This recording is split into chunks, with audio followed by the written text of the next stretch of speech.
Somebody told me they wanted the theme song back and they missed it, and they liked that song. Hot track there. We're back. Browns only. Going into day 7.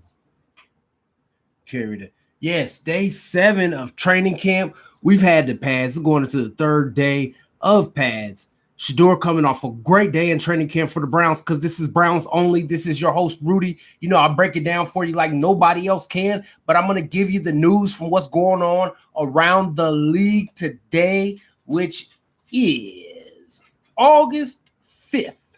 And so, most recently, just happened, Stephon Diggs signed to the Washington Commanders. Most likely to be a 1-year prove-it deal that Diggs will sign. Might even be a two-year, like almost with the basketball second-year player option. Not quite that, right? But likely a 1-year deal. Ian Rappaport just confirmed or reported that Stephon Diggs will go ahead and sign with the Washington Commanders.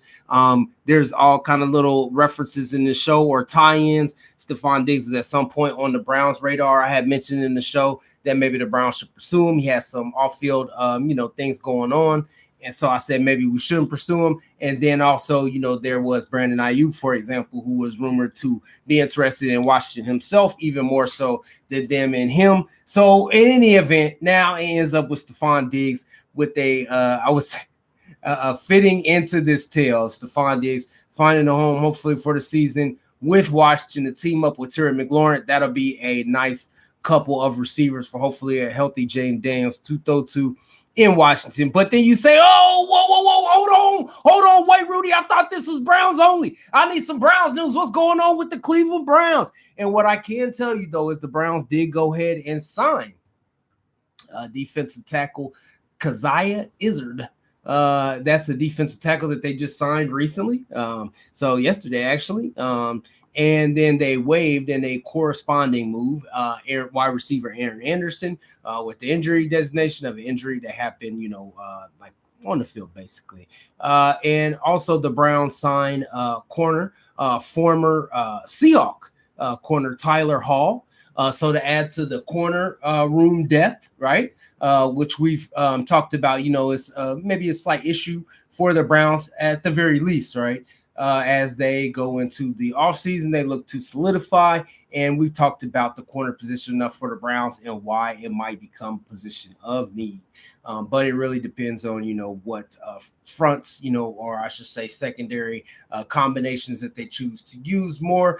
But another signing for the Browns, they did sign defensive tackle Travis Bell, who was actually drafted by the Bears in 2023.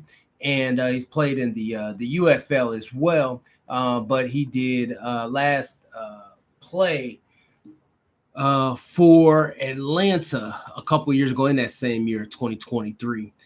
So one of the reasons that you can say that the Browns signed the 2 defensive tackles, I know there was at least one day recently in camp where Mason Graham didn't participate. We talked about Kalia Davis, obviously Malik Collins on the PUP list.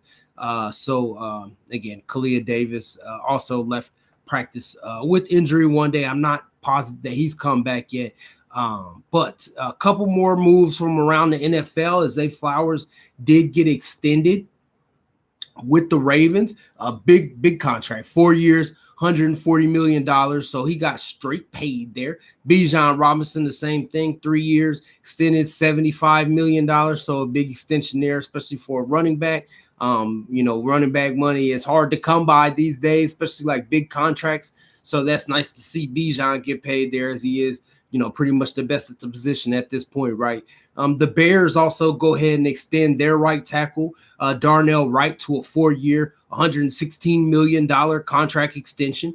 So those are all good things where these players are getting straight paid, getting extended, getting their money, not even necessarily guaranteed, but, there is, certain amount of the contracts, right, that they do get as signing bonuses. So that is awesome, good for them and their families. Unfortunately for Falcons linebacker Jalen Walker, he is not in a great spot or position as he was injured with a knee injury in Falcons, and he may be done for the year. I'll tell you what, we actually have had, for example, the last show, I had only ran about 15 minutes with short force. Usually we go about 30. I don't think this one's going to go any longer than that as well. What I originally wanted to start on coming on talking about was how impressive Shador was and how he has been, especially through the first 6 practices. And again, these include the padded practices over the last couple of days, first couple of days of the week, Monday and Tuesday. Now, these numbers that I'm going to give you are the completions and the completion percentages. Is basically the updated completion tracker, the compilation of what's been happening since training camp started for the Browns. But what is interesting to note today is that Deshaun Derrick actually tore it up. He went 17 for 20, but reported 7 touchdowns. Not sure. I got to go back and look at it about what part of the field they were working from and on and what they were working on. But Shador was also very solid on the day as well. I had to go back and look at the number of exactly what he went today, but it wasn't bad at all. Shador's actually been excellent though. That's what I really originally wanted to talk about. He went 21 of 25 on, I believe, Tuesday. So that was the 6th practice. And what I wanted to touch on, man, was one thing that was a fallacy. Before I actually go into breaking down the numbers there of, the camp compilation numbers, I just wanted to give an anonymous scout or whoever said this basically what they deserve here is to just be told that they don't know what they're talking about. But there was a quote recently that came out from an anonymous NFL exec that describing Shador Sanders and where he ranked. And they did have him last out of 35 or 37 eligible quarterbacks that will be potentially starting. They had to say about Shador, he's inaccurate at all 3 levels. I can't tell if he's going to get better, but there's a huge gap between him and competent QB play. Now, I do vehemently disagree with this. Another, I guess, anonymous NFL exec. Anytime you get an anonymous quotes, I mean, you got to take them for what they are too. That's basically something coming from a place usually somewhat of cowardice. Like, you don't want to be identified with saying that quote because you're scared of the backlash. Anytime you can't stand by what you say and you basically throw a brick and hide your hand, you're not, carrying yourself respectably as a man. But in any event, that's just a quote that somebody had to say as they were maybe asked to rank. It's not like they were necessarily proactively offering that opinion. What I did want to also touch on was another comment that one of the execs made. I didn't have the exact quote on this one, but he basically said, I would sleep very good at night knowing that I had to go against him being Shador every week. And so, I think a lot of this is malarkey. I don't know, and I still keep trying to identify what and where the hate comes from with Shador. What I did want to break down again is the fact that he went 21 for 25, and it seems like it went underreported. On Tuesday, the 6th day of camp for the Browns, he was out there balling and slinging. Now, I can admit Derek was doing the same thing today where he went 17 for 20 with 7 touchdowns, right? That is obviously excellent. But overall, going into and after actually the 6th day of camp, going into today, Wednesday's 7th day of camp, the compilation or the composite of numbers was Shador Sanders was 93 of 132.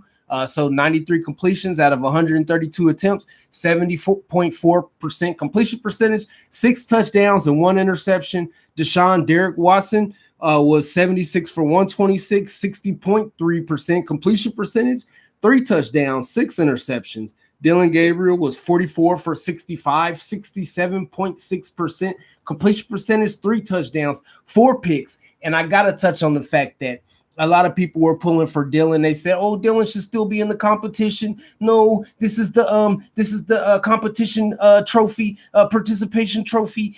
People, we want to chime in. What about Dylan? He's doing so good and is limited. Man, forget all that, man. Well, you lucky this ain't the uncensored show, because what bull ass and the interception that he threw. I tried to come out and support Dylan recently and say, yeah, he's been solid. He has. It as a quality backup. That's what we're trying to evaluate him as. He comes out and throws an ugly ass interception on Tuesday. And I said, yep, That's what y'all get. That's what y'all get for trying to butter him up like he's a damn roll. What the hell wrong with y'all people? Man, and again, Dylan Gabriel, 44-65, 77 points, 67.6% completion percentage. Solid, not bad. But stop. 3 touchdowns, 4 interceptions. Again, quality backup. I would like to see Gabriel be a quality backup that doesn't have to come in and play for a whole game in any situation. That's because you got a secure starter in Shador. That's what I'm pulling for. Taylor Green over camp. Go after practice 6 so far. He was 17-21, 80.9% completion percentage, no touchdowns, no interceptions. Honestly, that is really what I wanted to go through more so than anything today is get you guys up to date on what's the latest out of Browns camp. We got the quarterback tracker that we went through. There's been some, again, injuries that we touched on. Unfortunately, the Browns had the couple signings that they did for depth to address that at the defensive tackle position, for example, where they brought in like Bell. And then also, again, still trying to address the cornerback depth there. So they did make a signing there as well. Also, too, again, you'll see, like, for example, Schlesinger. He was did come back today and was back in action. You've seen Emmanuel McNeil-Warren, who's been active over the last couple days. Tyson Campbell was said to not have had as good a day yet. Again, I got to go back and watch it. Everything from day 7 of practice. And Denzel Ward has looked his normal Pro Bowl self. But Mason Graham was looking good early. Wondering, if we should be concerned about that defensive tackle depth. Again, Michael Hall Jr., we touched on that on the previous show. He had left the field. Again, it's just an offseason stuff. We know that he's been injured. We do want Mason Graham to make sure that he's out there for every snap. But then also Malik Collins, hoping that he could be back by week 1. And then also Kalia Davis. So what ends up, hopefully being a strength and will start to be that right now looks like it could be a position where, again, we're bringing in guys that, played in the UFL and signing them, no knock to them or offense to that. But that kind of shows you, when you need camp bodies, that's fine and all, but you don't want those kind of guys, no offense, again, registering snaps, in the regular season like that, unless, he's a guy that's really just kind of came out of nowhere and shown that he could be a force. Don't forget about a guy like Aiden Huntington, who is somebody that could benefit possibly, let's say if, for example, Malik Collins isn't, ready to go by week 1, he might snatch up some of those snaps. And then like a guy who you bring in from San Francisco that started or played in every game for San Francisco last year, Kalia Davis, you would hope that, he might be able to, help in that department and provide depth at that defensive tackle position where, you're not thin, but, when you look at it, it's a spot where, again, it's already looking like, I don't know, you want to say the fatigue or, just the toughness of finally putting on the pads. You want to see what the line can do. And you can't fully evaluate what this D-line will be without that interior pressure that a guy like a Mason Graham or a Malik Collins or a Michael Hall Jr. could bring. Now, that is one other area of concern that we did have as we go ahead and wrap the show. We got to figure out the offensive line combinations. We talked about the guys that the Browns brought in the offseason, whether we talk about re-signing the Tevin Jenkins, whether we talk about outsourcing and signing the Elton Jenkins, right? His cousin. Not really, but yeah, that's how we do it on the show. We all cousins, right? Yeah, what you mean? Hey, what up, cuz? Don't forget, Big Root Promotions and Entertainment brings you the show. When we talk about the Jenkins brothers there, that, guard for Tevin Jenkins, Elton Jenkins, either guard or a center. And then we talk about Zion Johnson, some combination of that will likely be your interior 3. Fano at your tackle, right? Your left tackle, likely. Still competing with DeJuan Jones, who's still in the mix, believe it or not. He definitely has like the talent and skill set. He always comes into camp looking like, a body transformation, a glow up, if you will, looking like he came off the basketball court and he's ready to play. But would he fit better as a swing tackle because of his lack of, stability or durability or his ability to be available, really, right? Titus Howard obviously locking down that right tackle position.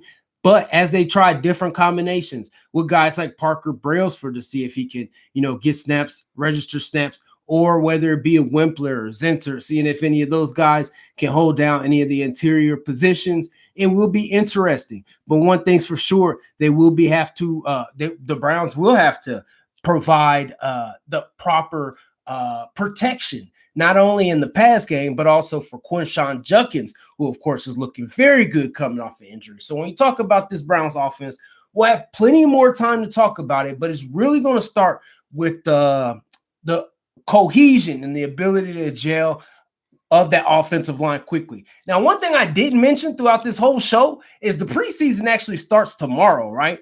The Arizona Cardinals play the Carolina Panthers, and we'll actually get to see one of our old friends from last year, Kenny Pickett, go ahead and get the start for the Carolina Panthers. So football is back, baby. Not only did we get some pad popping happening earlier in the week with camp starting with pads, because it don't really happen and start until you put the pads on, because this ain't flag football, man. Hey, it's like when you go back in the day and you play in the backyard, man. It's like, is y'all playing tackle? Like, yeah, that's the name of the last episode.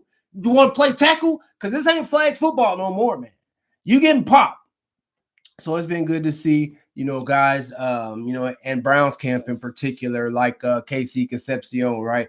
Be able to get the ball in his hands and be able to get it on slip screen, knowing that there's the possibility, that he could get taken out, but he still does take it to the house. That one was from Shedeur. Don't forget I said Shedeur went 21 of 25 yesterday. He didn't have any touchdowns, didn't have any picks. There was, we touched on it previously, red zone drills from Saturday where Deshaun looked rusty and threw 3 picks. But today, I'll probably come back and break it down later because I think it will play into this competition. Shedeur all but had the competition closed. I in my mind, it's done. Like Shedor's a starter, has been. I always try to look at it like I don't want to be biased at all because I am somebody that's believed in him, wanted to draft him at number 2 overall in last year's draft, right? So a lot of times I just sit back, I let the work speak for itself, and I just bring you the numbers, right? Just the numbers. And again, today he was when people say he was solid, you know what I mean? Like I want to kind of let you know what I mean by that. Again, Deshaun actually, it was one of the first days I seen where he actually looked like he was out there doing his thing. And so that's actually not a bad thing because if anything else, it's going to push Shedeur. So Shedeur was 11 for 16 with 2 touchdowns. This again is on 8-5, the 7th day of camp. Now Watson was 17 of 20 with 7 touchdowns. Again, I got to go back and watch that. I wouldn't even say I got to verify the numbers, right? Dylan was even solid 4 for 6 with 2 touchdowns. But what I'm saying is Derek had a great day today. But before that, yesterday, where Shedeur was 21 of 25, right? And then Derek, who was going with the 2s, was 5 for 11. The competition was pretty much all but over. And now there's a certain extent where I'm kind of like, you know what? I think the competition might be slanted toward Derek to start. But Shedeur is making it impossible for them to basically say, no, you're not the starter. And we'll see, as we get into, for example, the first preseason game for the Browns, which is just a few days away, or the practice, the inter-squad practice with the Buffalo Bills, and again, this preseason work that they get with the Bears. So all that's right on the horizon again tomorrow. We got the Hall of Fame game right here from Canton, right? So that's the first game of the year every year. That's on Peacock, if you wondering. Man, I wanted to, go ahead and definitely just give a shout out to everybody that supports the show. Again, don't forget, there's the lives on Patreon as well. Big Move Promotions and Entertainment, Dollar Master Yoda 1980. If you want to support the show right now, always big things going on. What we're doing here, I'm looking for a lot of different outlets that we could provide some community outreach and services to folks and everything like that. I'm gonna drop a link in here to basically some other ways that you can support the show in terms of merchandising and everything like that. Don't forget, we got the Roland's Closet venture that working on and been basically in association with for the longest. So to all the big things that Big Rude Promotions and Entertainment is doing, Browns only, coming live to you from Dayton, Ohio. So happy to bring you this show. A few more episodes as we lead up to the 2026 season for your Cleveland Browns. And then as the regular season actually starts, we may just consider it a new season of episodes, might change up the background or something, switch over to another studio, come up with some different guests or something, play a different theme song for the show, intro music, maybe even pop up on some different platforms or however you like. You let us know. You could drop your comments on the show. Hope that I brought you the Browns news just like you like it. Don't forget, we signed a corner, 2 defensive tackles, and lots of other news from around the league. We got Stephon Diggs found a home in Washington. So that's some big news there. And we touched on something on the previous show. Don't forget that Debo went back to the 49ers. So I almost think that those are 2 things that they feel like they're corresponding because they are in that veteran free agent market. And then we talked about, of course, I believe I mentioned on a previous show or on the live that Jadeveon Clowney did end up signing with the Texans. He did work out for the Browns, but I heard that he was choosing or asked to work out for or potentially sign with the Texans or the Seahawks or the Browns. And the Seahawks and the Texans were both 2 very good defenses. And obviously the Seahawks are coming off their Super Bowl championship, right? They're even on Hard Knocks right now, so that just premiered. If you got Max or something, you want to check that out, giving you something to watch. But other than that, man, I just, at the end, kind of just went on about this or that. But I am definitely very excited about the preseason, actually football starting tomorrow. Definitely excited for Browns camp continuing and the battle continuing between the starting QB position, but other positions as well, like receiver, right, tight end, to see who's going to start at what positions as you start to narrow down the 90 to the 53. I will give you the updates. Rudy, Big Rude Promotions Entertainment, Rudy. I will update you on what's happening with your Cleveland Browns. So stay tuned. I will see you soon. Holla at me.